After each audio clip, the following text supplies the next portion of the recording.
चलो अब देखो, ए बेटा, now we have done the constructive destructive interference. बेटा बस शांत रहिए। अब देखिए बेटा, चलो रख दे, मैं खा लूं। देखो बेटा, अब कंस्ट्रक्टिव और डिस्ट्रक्टिव इंटरफेरेंस खत्म करने के बाद नेक्स्ट हेडिंग लिखो, superposition, sorry, standing waves. Heading लिखिए बेटा, स्टैंडिंग वेव्स।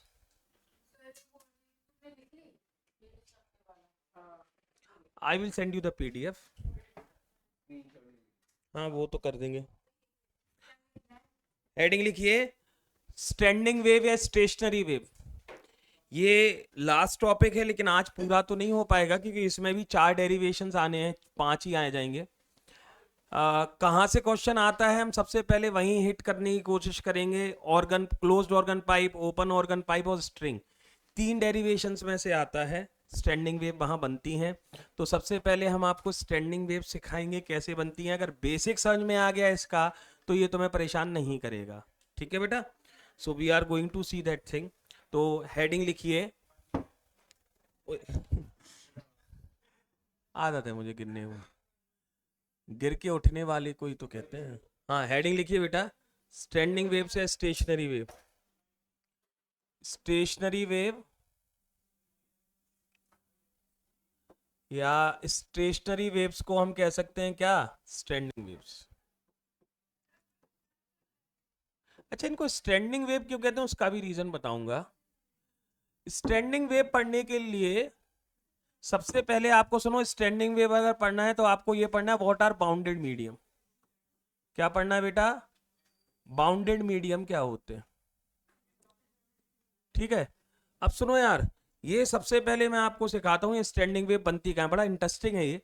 आपने जितने भी म्यूजिकल इंस्ट्रूमेंट्स हैं उनमें स्टैंडिंग वेव्स बनती हैं। स्टेशनरी वेव या स्टैंडिंग वेव्स, जैसा कि नाम सजेस्ट कर रहा है, ये तो कंफर्म है कि अगर हम स्टैंडिंग वेव या स्टेशनरी वेव कह रहे हैं, मतलब वेव, देखो अभी हमने पढ़ा था पहले कौन सी वेव थी, मैं बोल रहा हूँ आप तक आवाज आ रही है, एक प्रोग्रेसिव वेव है। ये वेव ट्रेवल करती है, ये वेव एनर्जी ट्रांसफर करती है। स्टैंडिंग वेव जैसा नाम है कि एक वेव में पार्टिकल्स ऑसिलेट जरूर कर रहे हैं, लेकिन ना तो वेव आगे जा रही है ना वेव पीछे जा रही है, मतलब वहीं रुकी रह गई वेव। वेव जरूर है, एनर्जी जरूर है, लेकिन एनर्जी आगे या पीछे ट्रेवल नहीं कर रही है, that is called standing wave. अब ये बनती कैसे है, उसके लिए सबसे पहले पर समझिए बाउंडेड मीडियम क्या होता है।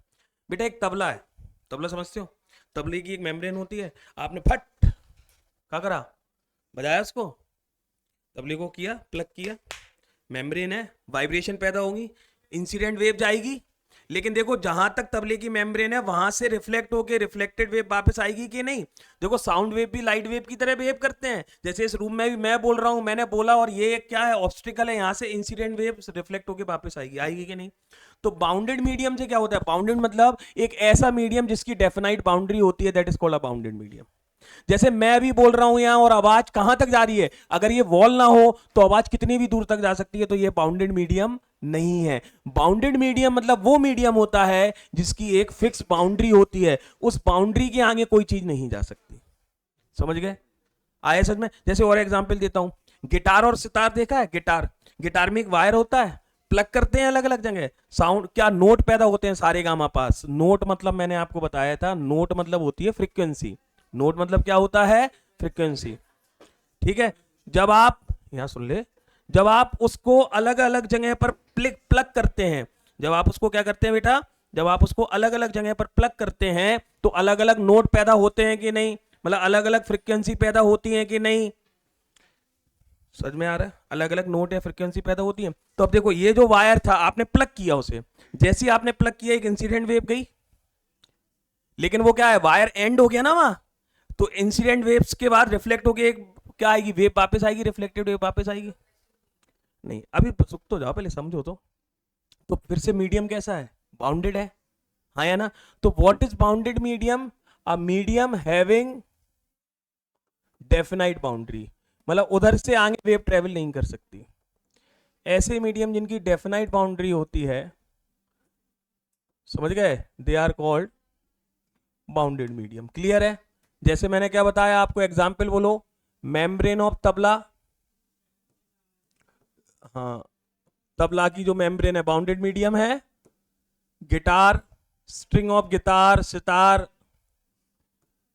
सब बाउंडेड मीडियम है, क्योंकि जो वाइब्रेशंस पैदा होंगी वो एक लिमिट के बाद आगे ट्रेवल नहीं कर पाएंगे। क्लियर है? अब सुनो, बाउंडेड मीडियम में भी अब दो तरह के होते हैं, ओपन एंड और रिजिड एंड होते हैं। कैसे एंड होते हैं? ओपन और रिजिड। मैं समझाता हूं। एक यहां पिलर है, एक यहां पिलर है, सुनना ध्यान से, एक यहां क्या है? पिलर। और यहां इस पिलर पे हमने एक रस्सी बांध दी, रस्सी को क्या कर दिया? नॉट टाइट कर दिया। और एक रस्सी थी और हमने उस रस्सी को झटका दिया, कुछ ऐसा होगा? बोलो। हाँ, बताओ क्या होगा? ये एक पिलर था, एक रस्सी थी, नॉट बांध दी यहां पर, क्या टाइट कर दिया? नॉट टाइड टू पिलर कर दिया। हाँ, क्या होगा? आपने झटका दिया, वाइब्रेशन पैदा हुई रस्सी में, लेकिन क्या होगा? इंसिडेंट वेव जाएगी। मीडियम है, बाउंडेड, फिक्स है ना, इसके बाद नहीं जा सकती, पिलर के बाद रिफ्लेक्टेड वेव वापस आएगी। लेकिन एंड खिसकेगा, ये नॉट यहां बना, ये खिसकेगा ऊपर नीचे क्या? नहीं। तो एंड कैसा हो गया? बाउंडेड मीडियम है, लेकिन एंड कैसा है? अगर खिसक नहीं सकता तो रिजिड एंड है। कैसा एंड है? Rigid and. लेकिन अब इसमें दूसरा काम किया। दूसरा काम सुनो क्या किया? एक छल्ला लगा दिया। छल्ला, छल्ला छल्ला होता है रिंग, और फिर उससे बांधा। ठीक है, ठीक है, एक रिंग है, रिंग से रस्सी टाइट है, ये अब फिर वाइब्रेशन पैदा किए। हाँ या ना? समझ में आया? Rope is tight to a ring, circular ring है। ठीक है, हाँ या ना? अब झटका दिया, क्या होगा? जैसे झटका दोगे जाएगा तो ये रिंग खिसक जाएगी ना इस पर, होगा। तो ये एंड, ये कैसा एंड है? Free and. समझ गए? बाउंडेड मीडियम में भी दो तरह के एंड होते हैं, रिजिड एंड और ये कैसा एंड है? बोलो। अब समझो, देखो, अगर बाउंडेड मीडियम है तो इंसिडेंट वेव जाएगी और रिफ्लेक्टेड वेव वापस होके आएगी। एक चीज कंफर्म है कि नहीं है? हाँ या ना? लेकिन रिफ्लेक्ट वेव भी दो तरह से वापस आती है। कैसे? दो तरह के एंड क्या है बाउंडेड मीडियम में? या तो रिजिड एंड है या फ्री एंड है। अगर रिजिड एंड होगा तो सुनो, रिफ्लेक्टेड वेव मैं दूसरे कलर से बना रहा हूं। कौन सा कलर ले लूं बताओ? ये ले लो। पिंक चाहिए? अच्छा, सुनो, ए कहां है ये? चलो ये सुनो, अब एक मिनट सुनो बेटा। अगर फ्री एंड होगा तो ये इंसिडेंट वेव है, ये कौन सी वेव है? तो जो रिफ्लेक्टेड वेव आएगी सेम फेज में वापस आएगी। ये कौन सी वेव है? Reflected wave. कौन सी वेव है? Reflected wave. बताओ, अगर फ्री एंड होगा तो reflected wave will, reflected wave will be in same phase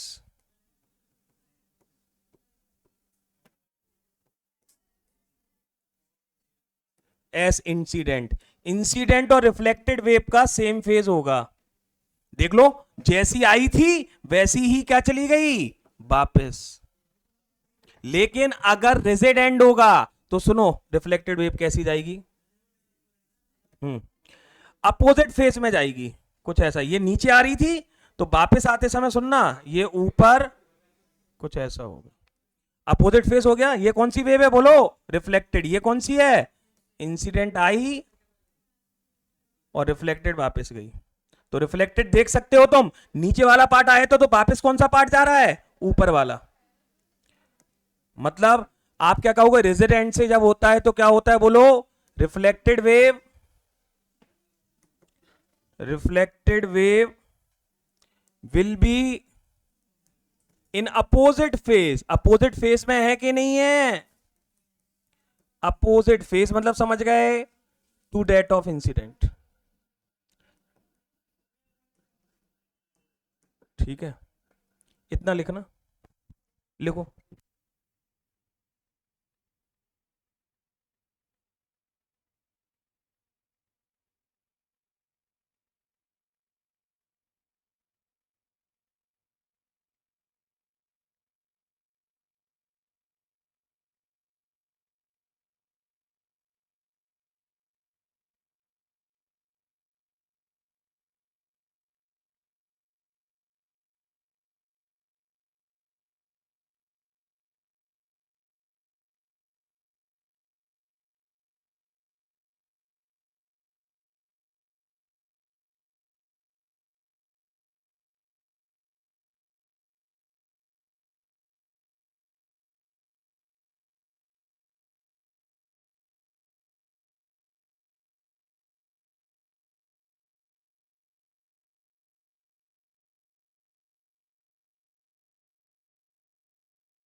हाँ सुनो बेटा, अब देखो ये समझ गए कि नहीं? सुनो, स्टैंडिंग वेव कहां बनती है पहले? बाउंडेड मीडियम में। बाउंडेड मीडियम क्या होता है? जिसकी एक फिक्स बाउंड्री होती है। एक मिनट तो सुन लो यार पहले।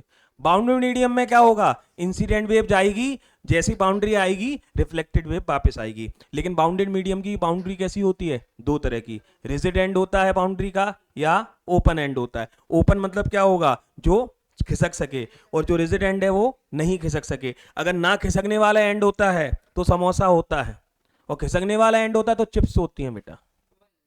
ठीक है, मतलब समझ गए? जब खिसकने वाला एंड है मतलब रिजिड एंड है तो 180 फेज शिफ्ट हो जाता है रिफ्लेक्टेड वेव का, और अगर ओपन एंड है तो जैसी जाती थी वैसी ही वापस आना है घर। ठीक है, कोई क्रिकेट खेलने नहीं जाना है। ये क्या हो गया? ये कलर तो अलग ही दिख रहा है इसमें। हाँ,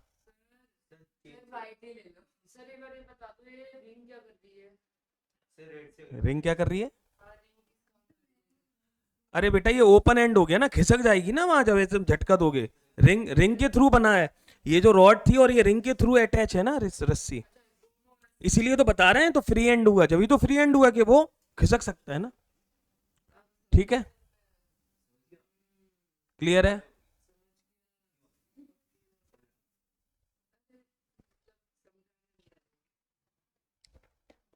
अब सुनो आगे बेटा,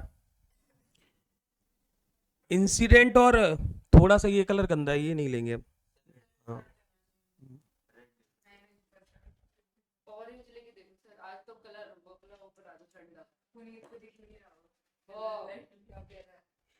हाँ बेटा आगे देखो। चलो अब सुनो बेटा, ये क्लियर है इतना? अरे ए, यहाँ देखो, अब सुनो ये लिख लेना अभी। अब हम आते हैं, सुनो हो क्या रहा, एक मिनट सुनो यार।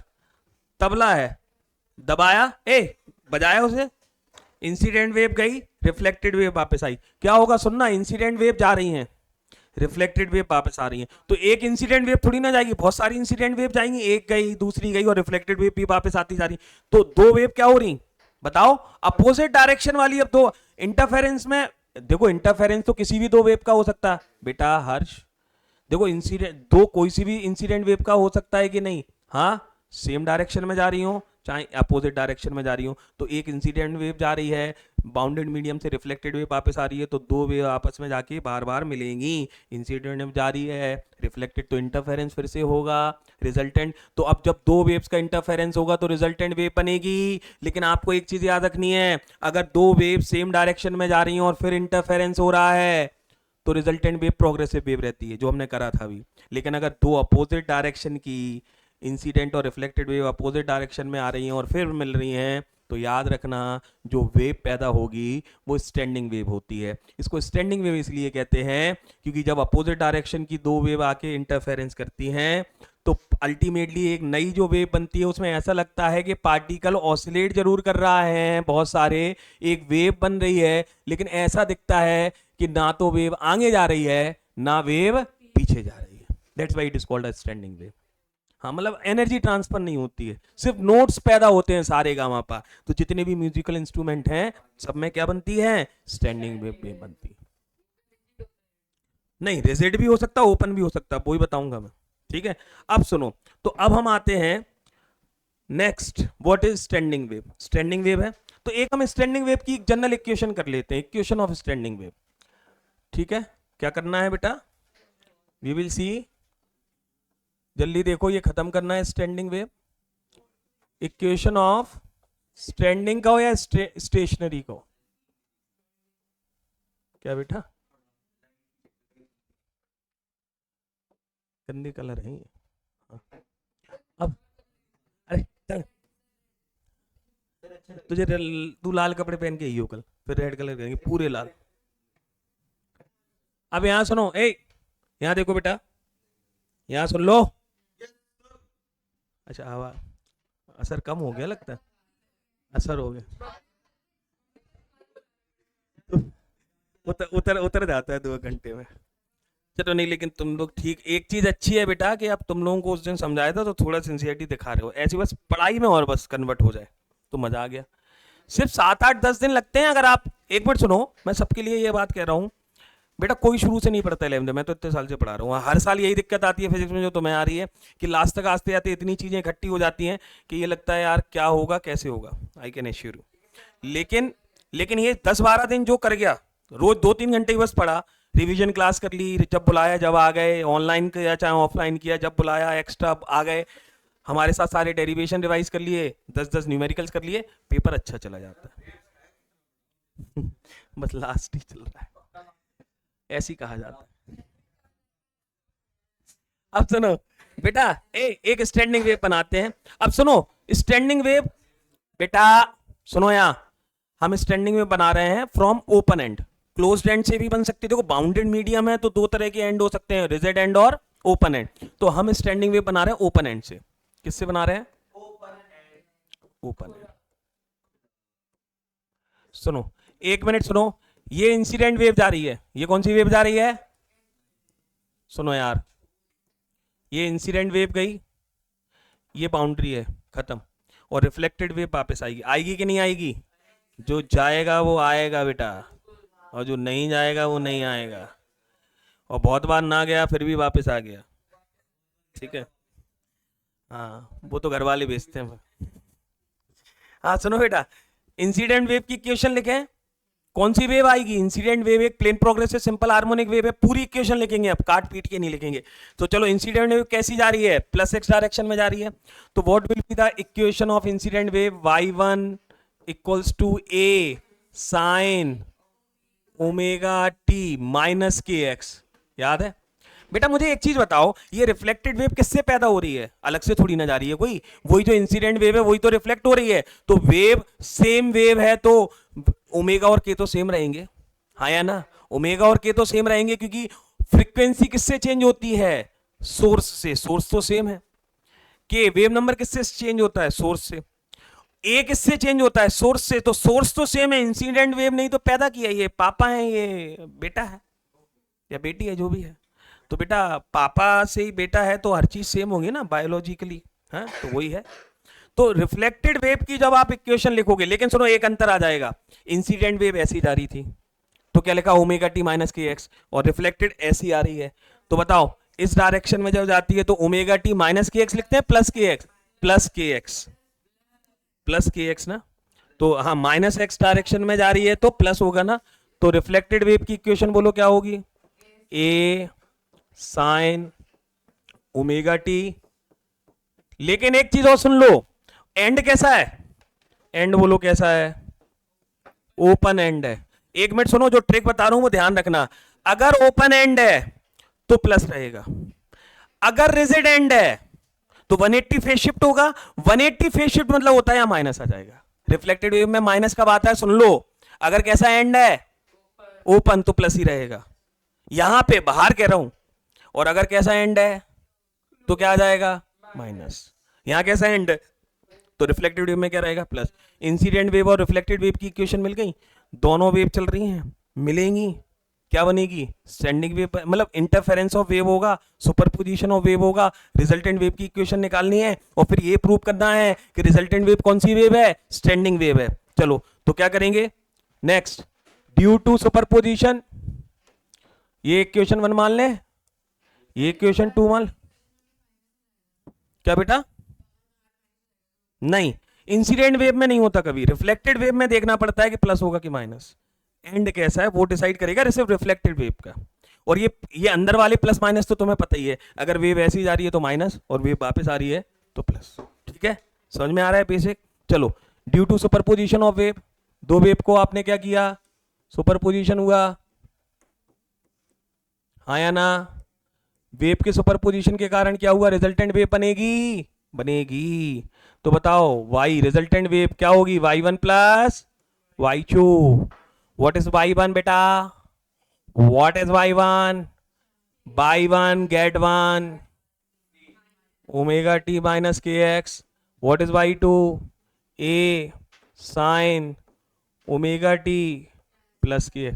अब बेटा एक और ट्रिगो का फॉर्मूला आएगा बायो वालों के लिए, वैसे तो मैथ वालों के लिए भी है, लेकिन मैथ वालों को भी मुझे पता नहीं आता है, टेंशन मत लो। आता है? चलो बताओ, हर्ष मैथ से हो? दोनों से। बताओ sine C plus sine D का फॉर्मूला बताइए। सुन लो बेटा, एक मिनट सुनो, एक ट्रिक से दो फॉर्मूले बता रहे हैं, दोनों यूज होते हैं, बार बार नहीं बताऊंगा फिर। सुन लो, सुन लो, sine C plus sine D, ठीक है? अगर C sine C plus sine D है तो फॉर्मूला तो लो, सुनो, टू साइन, टू साइन, सुन तो लिया कर यार। हाँ तो रुक जा। हाँ, चल पता माइनस का बता। लेकिन ये नहीं लिखो, एक मैं दूसरा तरीका बताता हूँ, वैसे वो सही कह रहा है। बेटा सुनो, अगर प्लस वाला है तो साइन के साथ प्लस आएगा, कॉस के साथ माइनस आएगा, ऐसे याद रखो। और अगर माइनस वाला है साइन में ही, तो उल्टा हो जाएगा, साइन के साथ क्या आ जाएगा? माइनस, और कॉस के साथ क्या आ जाएगा? प्लस। तो क्या होगा formula? Two sine C minus D by two और cos C plus D by two. समझ गए? ये मैं बहुत कंफ्यूज इनमें रहता था, आप भी रह सकते हो, इसलिए आप तो बताओ यहां कौन सा लगेगा? साइन सी, ये पूरा एंगल सी हो गया, plus sine D, sine C plus sine D लगेगा, लगाएं, रिजल्ट निकालेंगे। देखो अब क्लास तो आधी ऑनलाइन कर रहा था, आधी ऑफलाइन। आराम से आराम से।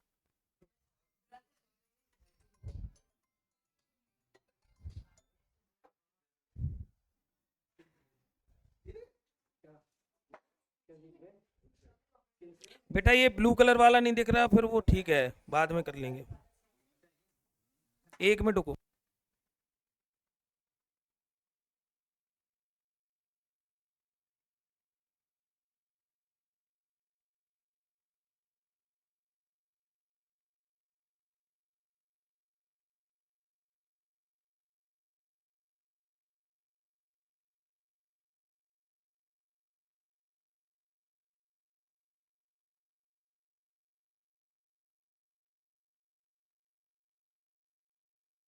हाँ आप देखो आगे, ये आगे समझ में? ए, इक्वेशन 3 में लगा दें, sine C plus sine D. आज मजा आ जाएगा तुम्हें। इतनी बार इतने। हाँ, दूसरा कलर ले लेते हैं, रेडू रेडू। ए, ये क्या है तुम्हारा? ये सी हो गया, ये तुम्हारा क्या हो गया? D. Sine C plus sine D लगा दें। कहां करें? अगले पेज पे करते हैं। मैं फिर से लिख देता हूं, इक्वेशन क्या थी देखो। हाँ क्या था? ए साइन, डब्लू नहीं यार, ओमेगा होता है वो, डब्लू नहीं है, ओमेगा। आयुष बोलो बेटा, ओमेगा टी क्या था? माइनस के एक्स, प्लस क्या थी? ए साइन ओमेगा टी। ठीक है बेटा, ये तुम्हारा है सी और ये है तुम्हारा डी, ए कॉमन आ गया, तो sine C plus sine D, two sine C plus D by two, cos C minus D by two. तो टू तो बाहर आ गया। बेटा यहां देख लो, sine C plus D by two, C क्या है?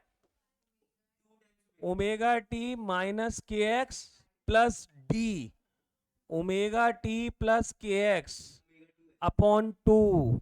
रुक जा बेटा, मैं पूरा बता रहा हूं, जिसे आता है ठीक है। Cos C minus D by two, C क्या है? Omega t minus k x, minus D करेंगे तो माइनस ओमेगा टी हो जाएगा और माइनस के एक्स हो जाएगा, हाँ या ना? Upon two. फिर तो एक दो बार ये कर लोगे ना तो। हाँ, क्या क्या कट गया? निपट गए। Omega t plus omega t क्या बचा? Two omega t upon two. Sine, हट, क्यों रटना है? कॉस बोलो, कौन निपट गए? ओमेगा टी निपट गए, माइनस की एक्स, माइनस की एक्स माइनस टू की एक्स हो गए अपॉन टू, आया ना? टू से टू निपट गए, जे भी निपट गए। Cos minus theta cos theta होता है, तो कॉस माइनस की एक्स प्लस की एक्स होगा। साइन ओमेगा टी, इसमें क्या है? और कॉस की एक्स आ गया। डिस्प्लेस, बेटा सुनो, आपको क्वेश्चन आएगा कि प्रूव करो कि स्टैंडिंग वेव है, मतलब एनर्जी ट्रांसफर नहीं करती है। आपने स्टैंडिंग वेव की इक्वेशन निकाली।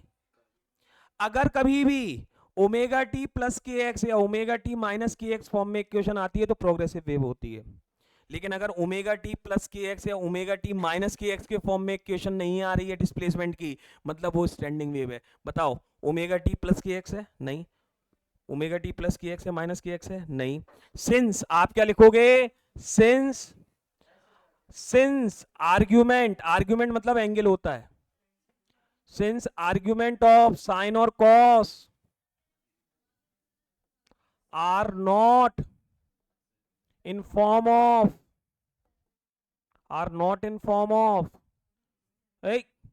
Omega t minus k x या प्लस के एक्स के फॉर्म में नहीं है, means it is not a progressive wave, hence it is not a progressive wave. ये प्रोग्रेसिव वेव नहीं है। कैसी वेव है? It is a standing wave. मतलब पार्टिकल जरूर ऑसिलेट करेंगे लेकिन एनर्जी आगे या पीछे नहीं जाएगी।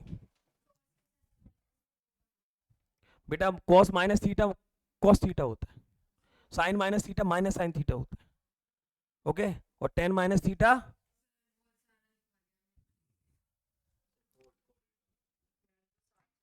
कर लो।